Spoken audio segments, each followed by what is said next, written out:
తెలంగాణపై BJP high command ప్రత్యేక దృష్టి సారించిందని రాష్ట్ర అధ్యక్షుడు రామచంద్ర వెల్లడించారు. ఇందులో భాగంగా బీజేపీ జాతీయ అధ్యక్షుడు నితిన్ నబీన్ ఈ నెల 28 నుంచి 30వ తేదీ వరకు తెలంగాణలో పర్యటించనున్నారని తెలిపారు. రంగారెడ్డి జిల్లా కార్యాలయంతో పాటు మరో 10 జిల్లాల కార్యాలయాలను వర్చువల్గా ప్రారంభించనున్నారని తెలిపారు. ఇక ఎస్ఐఆర్ అంశంపై ఎంఐఎం అధినేత అసదుద్దీన్ ఓవైసీ చేసిన వ్యాఖ్యలను రామచంద్రరావు తీవ్రంగా ఖండించారు. ఎస్ఐఆర్ ప్రక్రియపై కాంగ్రెస్ ఎంఐఎం ప్రజల్ని తప్పుదోవ పట్టిస్తున్నాయని రామచంద్రరావు ఆరోపించారు. 28వ తారీఖు నాడు నితిన్ నబీన్ గారు మన రాష్ట్రానికి రాబోతా ఉన్నారు.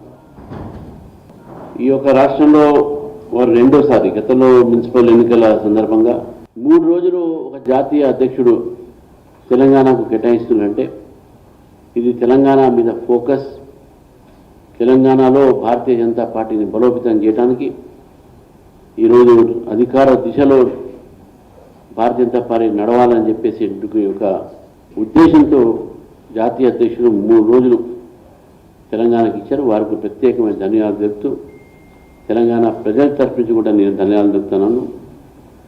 ఈ యొక్క బీజేపీ ఐడి కార్డు ఉంటేనే ఉంటుందా, పాస్పోర్ట్ చెల్లదా అని చెప్పి, పాస్పోర్ట్ చెల్లుతుందా అనే విషయం ఇప్పుడు కాలేదు. పాస్పోర్ట్ అనేది ఇది సిటిజన్స్ సంబంధించిన కాదు, ఇది ట్రావెల్ డాక్యుమెంట్ అని అనడం జరిగింది. And it is established fact. 2013లో బాంబే హైకోర్టు కూడా 2013 బాంబే హైకోర్టు జడ్జిమెంట్ ఏంటంటే మీకు ఆధారాలు చూపెట్టిన ఆధార్ కార్డు, రేషన్ కార్డు, మన డ్రైవింగ్ లైసెన్స్ ఇట్లా 12 ఉన్నాయి. Passport also one of the that. Passport మీరు తీసుకోవాలని ఎక్కడ కూడా ఎలక్షన్ కమిషన్ చెప్పలేదు. కానీ మజ్లిస్ పార్టీ ఈరోజు ప్రజలకు తప్పు సమాచారం ఇస్తూ ఉన్నారు. పాస్పోర్ట్ అనేది it's a document, of travel document.